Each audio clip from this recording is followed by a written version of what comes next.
Bonjour à tous.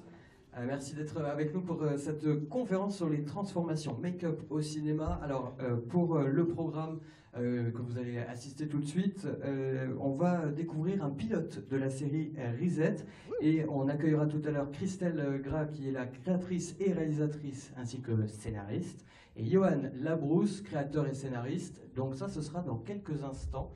Dans une petite dizaine de minutes, vous allez découvrir le pilote et puis juste après on les accueillera. Vous pourrez aussi bien sûr poser toutes vos questions sur le pilote, sur la création du projet, etc. Pour le moment, on accueille David Scherer. Bonjour David. Bonjour. David qui va nous parler un petit peu de maquillage, parce que c'est un très grand spécialiste du maquillage. Vous l'avez vu chaque année au festival, il vous propose des tas de choses, du maquillage zombie, du maquillage... je sais pas, qu'est-ce que justement vous nous proposez aussi tout au long du festival? De tout en fait, Il c'est y a ça de qui est tout. intéressant. Alors il y a maquillage, il y a sur le visage, il peut y avoir sur les bras, sur le corps, il y a plein de choses. Alors déjà, on va parler un petit peu de cette passion du maquillage, comment c'est venu. Pour moi, c'est venu tout simplement, j'ai envie de dire, en regardant des films. D'accord. Et j'ai été traumatisé par un film des années 80, peut-être que certains ont vu, qui s'appelle Poltergeist, de Tobe Hooper, et qui m'a donné envie de faire ce métier. Et Ah, du coup, j'ai vu ça quand j'avais 10 ans, et voilà, plusieurs années après, ce que je fais maintenant. comment ça se passe? Vous avez fait une école? Non, pas du tout. Donc vous avez appris tout seul. J'ai appris tout seul. Parce Alors, qu'à l'époque, ça n'existait pas encore les écoles non plus. Et comme je suis pas quelqu'un qui forcément aime me faire dicter ma conduite et tout, j'ai testé plein de trucs tout seul jusqu'à temps que ça marche. alors, pour ceux qui n'y connaissent rien, qu'est-ce que vous utilisez comme matériel? Beaucoup de matériaux différents. Ça va peut-être être un petit peu long si on détaille tout, mais bon, Alors le visage par exemple, comment on peut faire? pour faire. Alors si on veut faire quelque chose sur le visage par exemple. Il y a plein de solutions Pour les différentes. zombies par exemple, défiguration du visage. Pour faire des zombies, ça peut tout simplement être un travail simplement de fond de teint, de vénule. Ça, c'est si vous faites des zombies un peu, enfin, des zombies ou des infectés dans l'esprit de Rec, peut-être aussi que certains ont vu. Et dans d'autres films, comme par exemple Le Jour des Morts Vivants de Romero, ça c'est plus des prothèses et des masques et ce genre de choses. On peut regarder un petit exemple, je crois qu'il y a quelque chose qui trône là-bas sur la table. Oui. Alors on va regarder, je vous laisse aller le chercher.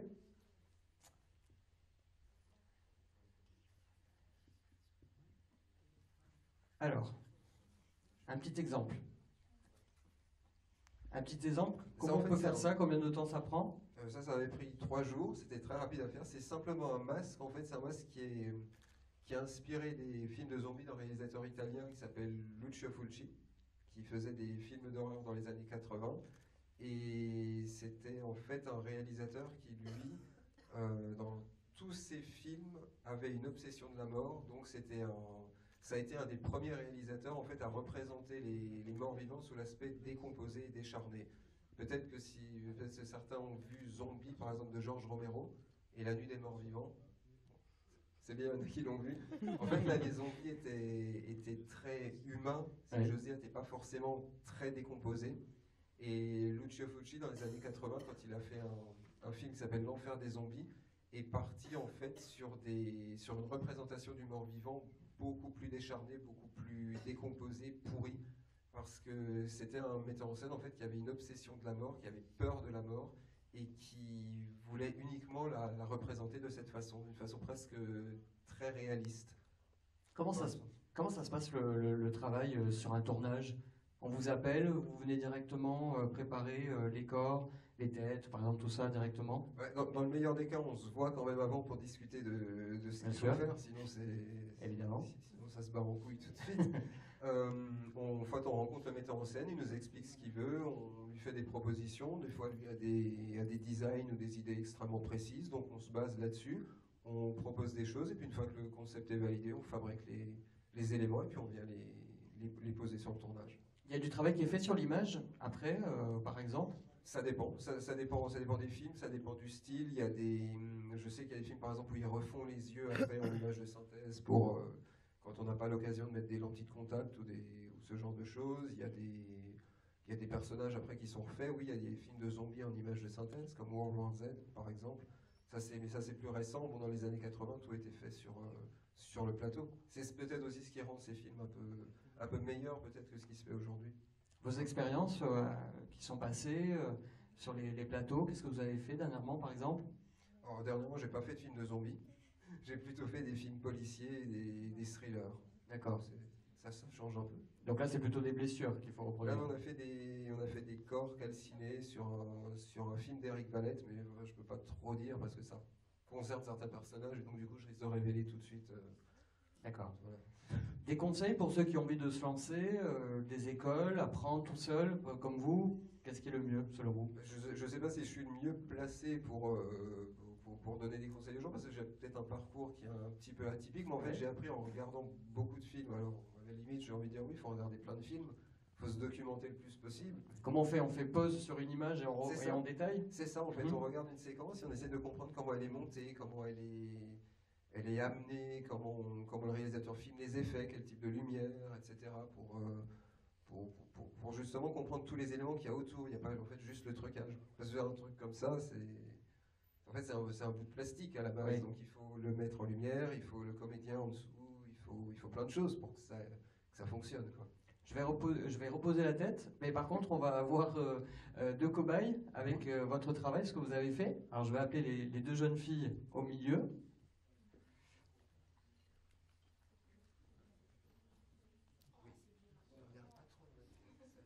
Comment vous appelez toutes les deux? Laura. Elle peut plus parler, hein, c'est pour ça. C'était le principe. Et toi? Alexandra. D'accord. Donc Laura peut plus parler, vous avez compris, elle a la bouche, elle en a par-dessus, partout, elle peut plus. Alexandra, ça va un petit peu mieux. Combien de temps de travail, par exemple, pour ces deux jeunes filles? En fait, on a commencé à midi. D'accord. On fait quasiment 1 heure sur chaque. Et là, c'est quasiment fini. C'est histoire qu'il reste encore un petit peu de choses à faire pour avoir quelque chose à montrer après. Exactement. Donc là, vous les voyez comme ça. Et on va terminer pendant la projection du pilote un peu plus de détails sur les deux visages. Merci déjà, David, de nous avoir présenté votre travail. Avec plaisir. Est-ce qu'il y a des questions déjà avant de commencer le pilote sur le maquillage? Je ne sais pas, dans la salle. Des petites questions sur le maquillage? Non. Bon, c'est pas grave. Si, allez, je monte vite fait. On vous écoute. Bonjour David, c'était juste pour savoir, par rapport quand tu parlais tout à l'heure aux zombies en CGI et tout ça, c'est justement ça vous bouffait pas trop, vous les maquilleurs, de boulot, quoi, tous ces trucs informatiques, infographiques en tout cas, qui sont très à la mode en ce moment et qui sont bien pourris à l'image. À mon goût, hein, pardon. Totalement. Alors bizarrement, non. En fait, il y a le mélange effet réel et image de synthèse est vachement intéressant et permet d'obtenir des trucs. Ça permet de gagner des fois du temps, contrairement à ce qu'on peut penser, même si on ne peut pas tout faire sur le plateau. On peut, justement grâce au numérique, on peut effacer des câbles, on peut retoucher des yeux, on peut effacer peut-être des petites zones, peut-être des fois quand on a du latex qui se décolle ou des choses comme ça, on peut retoucher. Après, le tout numérique, moi je suis pas spécialement pour, je trouve pas nécessairement que ça fonctionne très bien. Enfin, disons que ça fonctionne pas trop généralement quand c'est sur un personnage. Le tout numérique, c'est très bien quand on fait des décors, quand on veut reconstituer un décor spatial, des choses comme ça, même si les maquettes, c'était très bien aussi dans les années 80. Et là, en ce moment, je le vois, par exemple, il y a un vrai retour à l'effet réel, l'effet sur le plateau. Et oui, finalement, il reste quand même beaucoup de boulot. Donc le numérique n'a pas encore pris le pas. On avait tendance à croire, peut-être à la fin des années 90, avec des films comme Terminator 2, que le tout numérique allait vraiment complètement prendre la place du maquillage, mais en fait pas du tout. Finalement, le maquillage tient bon encore avec les années, et vous pouvez prendre des films, justement, des films qui datent des années 80, en termes de maquillage, comme par exemple comme L'Exorciste, ça fonctionne toujours aussi bien, sans avoir du tout d'apport d'image de synthèse. Alors que peut-être des films comme Warlord's Edge, j'en parlais, vieillissent déjà. Alors qu'ils ont, je sais pas, 3 ans, je sais pas du tout quand ça a été fait quand même. Il y a 3 ans, voilà. Parce qu'en numérique, il y a moins cette sensation de réel, en fait. Hein. Exactement. Ce que vous dites, David. Et d'autres questions avant la projection? Non? Bon. Alors, je vais vous proposer tout de suite bien de découvrir le pilote de la série Reset. On va remercier David et ses deux cobayes qu'on va revoir dans quelques instants, juste après encore quelques effets de maquillage. le long de la projection. Et je vous propose de découvrir donc tout de suite le pilote de Reset. Juste après, on va accueillir Johan Labrousse, créateur et scénariste, et Christelle Gras, créatrice et réalisatrice et scénariste de ce pilote. Et vous pourrez bien sûr aussi leur poser toutes vos questions. A tout de suite, bonne projection.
Et je vous demande d'accueillir Johan Labrousse et Christelle Gras.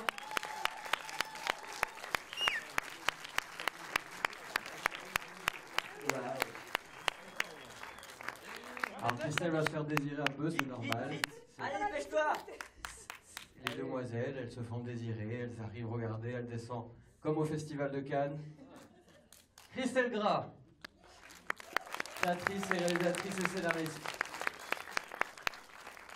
Et Johan Labrousse, donc on l'a dit, créateur, scénariste. Alors j'ai plein de questions, j'espère que vous en avez aussi dans la salle.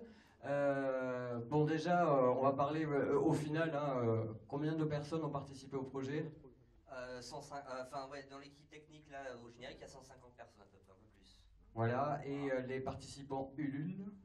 350, un peu plus, aux alentours, voilà, pour arrondir, 350 contributeurs sur Ulule. Qui vous ont aidé donc à faire ce projet. Là, on a vu un pilote. Combien ça va durer au final? C'est quoi l'objectif rendu final? Dans l'idéal, ce qu'on aimerait faire, ce sont des épisodes de 52 minutes, D'accord. vu que c'est un drama. Donc il y aurait 10 épisodes par saison, enfin 8 ou 10. Et entre chaque épisode, on aimerait qu'il y ait des web épisodes. Et ces web épisodes feraient machine arrière dans la vie des personnages principaux, en fait. Donc à partir de 24 heures avant l'infection jusqu'à peut-être leur adolescence ou leur enfance. Donc ce sera un projet transmédia, en fait. D'accord. La web série serait un complément ou Ouais. C'est ça. Ouais. un accompagnement des épisodes. Le lieu du tournage, du coup, ça s'est passé où? À votre avis?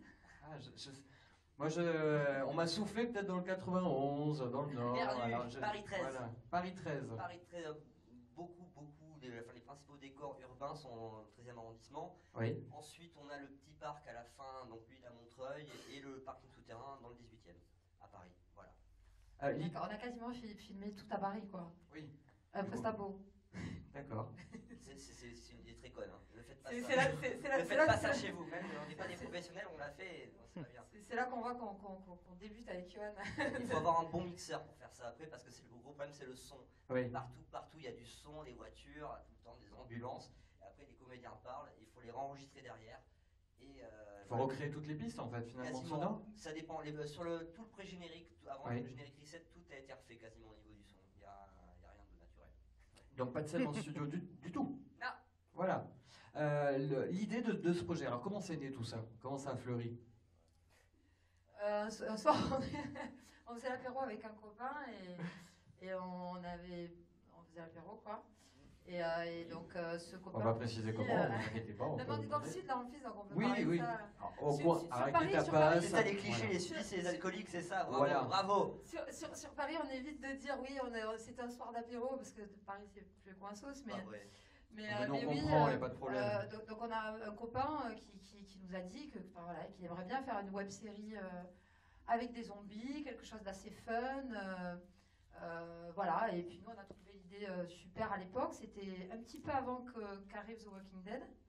Donc en plus, on se disait qu'il y avait pour le coup un espace pour ça, ça n'avait pas été encore fait. Et puis bon, 2 mois après, Walking Dead est sorti, donc là on s'est dit bon, le truc zombie pur, ça va pas le faire en fait. Et puis c'est pas très violent, ça peut être tout public peut-être. Ah oui, tout à fait. Je sais pas comment ça va être jugé, mais ça peut être tout public. Ah oui, C'est oui, le carrément. but. C'est le but. C'est pas une série horrifique. Hein. Oui, oui. Il y a un contexte science-fictionnel. Il y a forcément un peu de violence et tout ça. Mais c'est vraiment un drame. Hein. C'est un drame social post-apo. C'est pas une série horrifique, fantastique pure en tout cas. J'aime bien le truc drame social en fait. Et justement, vous auriez envie de faire passer un message aussi à travers le film? C'était un peu le but ou non? C'était vraiment pour divertir? C'est un message, c'est-à-dire, enfin, c'est, ouais, non, mais oui, je vois ce que, enfin. mais c'est Dans, dur, dans ouais. votre idée, peut-être? Non, oui, c'est. Je crois qu'il y a un côté un peu de faire du post-apo de toute façon de base. Si ça part de quelque chose de réfléchi, d'analysé et tout, c'est forcément. Ça part d'un instinct un peu désespéré, quoi. Voilà. Et d'avoir envie, Reset, le titre parle de lui-même, c'est de faire redémarrer l'humanité. Et on va beaucoup plus s'intéresser à ces personnages-là parce que dans leur vie d'avant, ils n'avaient pas réussi à trouver leur place dans cette société. Et d'ailleurs, on a beaucoup de mal aujourd'hui à trouver notre place dans cette société, à s'accomplir. Ça devient de plus en plus compliqué. Et donc voilà, donc, ces gens-là, avant, ils vivaient des vies complexes. Et paradoxalement, c'est à travers ce chaos qu'ils vont s'accomplir et trouver leur place. Et en fait, Reset, c'est un questionnement profond sur l'humanité.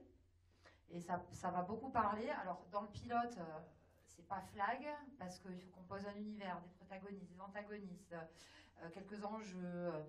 Il y a beaucoup de choses à poser, mais Reset, c'est un récit initiatique de ces personnages qui vont s'accomplir, en fait, au milieu de toute cette merde, quoi. Et il ne s'agit pas de faire passer un message vraiment, c'est surtout raconter des choses qui vont toucher les gens. C'est surtout ça en fait, dans une démarche narrative qui est plus intéressante, je trouve, que d'essayer de passer un message, d'éduquer, de dire ouais, moi je pense ça, et donc il faut penser ça. Et, c'est pas le but. Mais on va évoquer la religion, on va évoquer la consommation, la sexualité. Il y a plein de thématiques qu'on veut aborder dans Reset au fur et à mesure des épisodes, à travers ces personnages-là, justement. Et puis voilà, ça parle beaucoup de résilience aussi. C'est un thème qui nous tient à cœur. Et voilà. Alors, les secrets de tournage, on y vient. Combien de temps à peu près, tout ça? Je ne veux pas en parler. 9 jours, 9 jours de tournage principal, plus 2 jours de retech. D'accord. Les effets, parce que bien sûr, on est un festival d'effets spéciaux, on va en alors parler. il faut en parler, on est obligé. En plus, on a notre Mathieu Benedetti là, qui Voilà. nous a fait les VFX. On a D'accord. un des staffs du VFX, on est 4 personnes sur les VFX en fait. Oui. On est parti à 17 à la base, on s'est retrouvé à 4 à la fin. Parce qu'à la base, on avait une promo d'une école sur Nantes, mais donc voilà, on avait 4 personnes. On avait donc Mathieu Benedetti, Mathieu Carré, Arnaud Philippe Giraud et Thierry Bonneau, excusez-moi. Donc ils sont des tueurs. Si vous avez besoin de quelqu'un de gens, voilà, c'est ces gens qu'il faut prendre. qui ont tombé tous les. Il y avait une 60aine de plans. Ils ont tombé tout ça. Bon, ça a mis un peu de temps, ça a été dur parce que on travaille à côté, on a tous des choses à faire. Mais c'était voilà, c'est du super travail qu'ils ont tous fait et ça aide beaucoup à poser l'ambiance post-apocalyptique. Tout, je sais pas si vous avez vu les matte painting en fait sur les décors. On n'a pas salopé les décors comme c'est vraiment ça a été rajouté en numérique derrière. Ouais, mais en fait, c'est avec Johan qu'on a produit la série. Donc, on n'est pas du tout producteur à la base. Moi, j'étais assistante sociale avant. Johan était journaliste. Ah, c'est bien, vous avez changé complètement de métier finalement. Ouais, on s'est dit, encore une fois, alors on en a on s'est dit, tiens, on va le produire ce truc finalement. En même temps, j'ai la voix qui porte. Hein. Mais voilà, on s'est dit qu'on avait envie. On s'est dit qu'on avait envie marche plus. J'ai plus de piles, donc voilà. On va jouer à Internet. Appuie le micro. Merci. Donc, ouais, donc on s'est dit qu'on avait envie de vraiment tout faire et de produire aussi.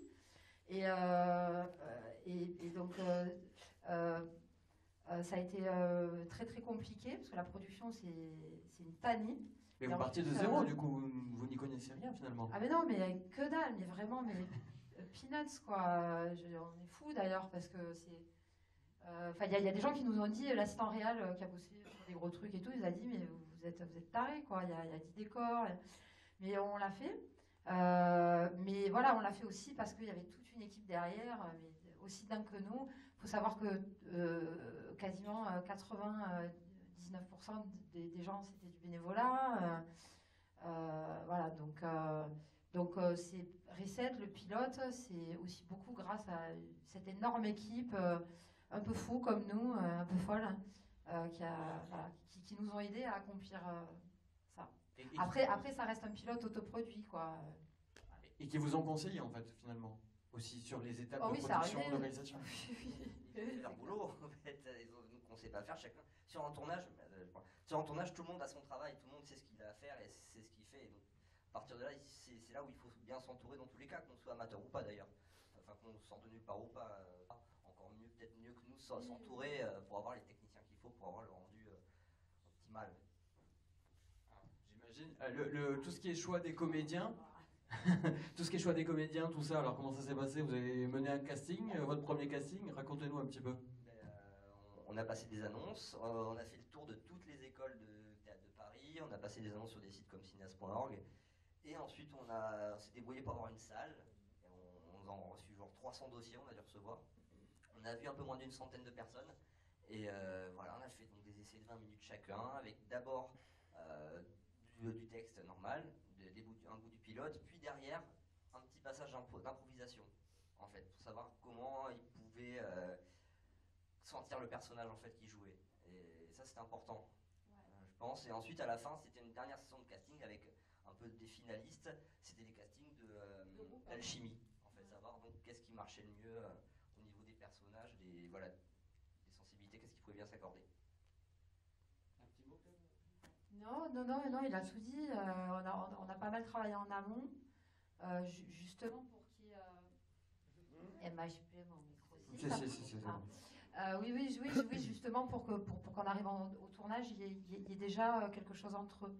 Ce qui est le cas. Hein, j'ai beau le voir 12 milliards de fois, le pilote, je sens cette alchimie entre eux à chaque fois que je le vois, mais ça s'est travaillé effectivement en amont, où on a fait des répétitions, des apéros encore. C'est bon. Ouais, C'est pas grave. mais ouais, non, mais on a un esprit. C'est un petit peu familial sur Reset. D'accord. C'est pas que c'est indépendant et c'est ça qui est bien d'ailleurs, c'est qu'il y a eu ce côté assez convivial, familial sur le tournage. Après, voilà, globalement, ça s'est passé comme ça. Et heureusement, parce que pour des bleus de la production. J'ai l'impression que ça vous Ah, a donné mais plein d'idées. sans cohésion d'équipe, sans esprit comme ça, cet esprit convivial, enfin un peu familial, on n'y serait jamais arrivé, quoi. Justement, si je reviens un peu sur les effets, comment c'est réalisé? Je vais prendre un exemple très concret, le personnage qui s'enflamme, par exemple, le travail sur ça, ça se passe comment? Ah oui, c'est bien de la expliqué, 3D. quand même. Alors, il n'y a pas la Thierry qui a fait cet effet. En fait, Oui. c'est de la 3D. On a tourné le plan de manière très simple, sans forcément en plus de marqueurs ou quoi que ce soit. On avait sur le plateau un superviseur VFX, mais qui n'a pas forcément été très utile. Dans les conseils qu'il nous a donnés, il a peut-être plus difficile. Il rigole. C'était un peu plus difficile que si on avait des fonds verts aux fenêtres, par exemple. Oui. Voilà, il y avait des marqueurs pour Mocha, mais c'était pas ça. Et donc le bel enfant qui brûle, oui c'est ça, il a mis des filtres de flammes en 3D. Là, par contre c'était pas des trucs sur vidéo copilot repris, c'est vraiment des vraies flammes qu'il a calculées par lui-même. Et tout ce qui est visage, je suppose que c'est en live, comme le travail Oui. de David par exemple. Oui, tout à fait, oui. Ouais. Oui, on y tenait beaucoup d'ailleurs. Justement, même les lentilles, il n'y a aucun VFX sur les make-up. C'était pas le but. En plus, ce sont désinfectés. Donc on voulait que ça reste humanisé, quoi. On voulait que ce soit réaliste parce que c'est pas des zombies, ils sont pas morts. Voilà, ce sont des humains malades, hein, en fait. Et donc pour le coup, il fallait être le plus proche de la réalité en cas d'infection, comment ça pourrait se retranscrire sur la peau. Christophe Pizzetta, qui était le maquilleur FX, qui a travaillé avec Fabrice Herbé, donc ils avaient mis ces espèces de coulures noires. Voilà, la peau qui devient un petit peu purulente, c'est assez classique, hein. Mais voilà, on voulait que ce soit le plus réaliste possible, en tout cas. Des questions dans la salle. Allez, faut se lancer si vous avez envie d'être un petit peu curieux sur ce film. Je sais pas. Dans la salle, vous êtes timide un petit peu. Ah, la suite? Ah oui, est-ce qu'il y a une... Ah ben, la suite du projet, justement. Alors la suite du projet, ben là pour l'instant c'est pas en suspens, mais c'est-à-dire que ça dépendra des négociations qui vont venir dans les jours et mois qui viennent en fait. La semaine prochaine on va au festival Sérimania à Paris, on est sélectionné en vidéo librairie, c'est-à-dire que tous les professionnels pourront visionner le pilote sur un poste individuel. Et donc là au Sérimania il y a toute la télévision française, même des distributeurs internationaux. Et donc, voilà, là on va rencontrer pas mal de gens, et donc là après ça va discuter un petit peu de comment on va faire ça selon la chaîne, le coproducteur qu'on aura, parce qu'on cherche aussi un coproducteur. Voilà, par contre ça arrivera pas avant 2 ans, hein, minimum, dans le meilleur des cas. Voilà, c'est désolé. Parce qu'il y a au moins un an de développement et tout. Ouais. Mais en tout cas, c'est un pilote. C'est pas un épisode 1. Un pilote, c'est fait pour montrer je dis ça sans prétention, hein, pour montrer le potentiel de ce que pourrait être une série. Voilà, c'est comme un prototype en fait. Donc c'est faire saliver les l'épisode distributeurs. 1, C'est ça, faire saliver les distributeurs. oui, voilà, tout à fait. Oui, exactement. Mais Leur donner envie. le premier épisode ressemblera un peu au pilote, mais justement, de partir de ce pilote, ça va nous permettre de parfaire pour l'épisode 1, en fait, à tout niveau, la réalisation, l'écriture, voilà. Et c'est en ça aussi que c'est bien un pilote. C'est une excellente expérience aussi pour nous, pour améliorer la série. Ben, on vous souhaite bonne chose en tout cas, parce qu'il va falloir conquérir le cœur des producteurs et des distributeurs. Des questions? Tout à fait. Non, toujours pas. Si, là-haut. Oui, tout là-haut. Merci. Il vous amène un micro en fait. Regardez, comme ça tout le monde vous entend. Hop. Moi je fais le sport de la journée comme ça, c'est bien aussi. Donc déjà, on vous félicite parce que vraiment c'est très chouette. Merci. C'est une vraie personnalité et c'est très fort et on attend la suite avec impatience. Et donc au-delà des boîtes de prod qui vont peut-être vous approcher ou vous ont peut-être déjà approché, est-ce qu'il y a déjà une suite qui est écrite ou vous en êtes tout déjà sur l'avancée du travail au-delà de ce qui va être produit? C'est arqué en fait, on sait exactement où on veut aller avec la série, on sait à peu près ce que racontera la première saison, en gros, dans les grandes lignes. Voilà, à peu près. Et puis on sait aussi le basculement dans la deuxième saison et ce qui va se passer dans la deuxième saison. C'est ce que je disais, on sait à peu près où va la série, c'est ce que je Ouais. dire. Mais oui, voilà, ça va être en road trip, hein, pas mal. Hein. On va pousser le récit initiatique jusqu'au bout, quoi. Alors, on part de Paris, on va à la mer. Voilà, c'est ça. On est impatients. Merci. Et nous donc Donc la suite de l'histoire à découvrir, on l'espère, très rapidement. D'autres questions? En tout cas, une bonne partie est écrite. Si j'ai bien compris. Pas écrite, Pitché. mais on sait où on va. Et puis ça va changer. Il va nous falloir un autre journaliste. Oh, ça suffit. Une autre assistante sociale. Il va nous falloir un autre scénariste, un ou deux scénaristes de plus. Voilà. S'il y a des scénaristes dans la salle. Pas d'autres questions? Non. Je vous propose de conclure avec David qu'on va re-accueillir du coup. On va avoir un petit mot pour se dire au revoir. Oui, viens avec nous David. On va revoir nos 2 charmantes cobayes de l'après-midi, nos 2 zombies de l'après-midi. Ça d'ailleurs David, typiquement c'est un travail qui aurait pu être fait sur ce film en fait avec nos 2 charmantes demoiselles de cet après-midi. Pas forcément, du coup, vu que l'approche était beaucoup plus réaliste chez eux, Oui. mais c'est pas nécessairement ce qu'il y a de plus réaliste, on va dire. C'est plus inspiré d'un film comme Planète Terreur, qui est un film plutôt fun, mais plutôt Oui. série B. mais pas nécessairement, voilà, Pas autant comme ça. Et il faut savoir que David, on a travaillé avec lui en fait sur le premier teaser de Reset qu'on a tourné il y a 3 ans. D'accord. Voilà, il avait fait les maquillages. Ah, bah, félicitations. Et voilà pour la suite du travail. Qu'est-ce que, David, on va vous retrouver aussi au SFX Park jusqu'à dimanche soir. On peut découvrir tout votre travail aussi. Une petite partie, oui. Autre que des visages aussi, je crois. Ah bah oui, heureusement. Et on peut venir se faire maquiller et essayer plein de choses. Pourquoi pas? Ok. Et bien, on rencontre sur le SFX Park jusqu'à dimanche soir. Merci beaucoup David Scherer. Merci Christelle Gras et Merci Johan tout le Labrousse monde. pour cette Merci d'être projection. venus. Merci.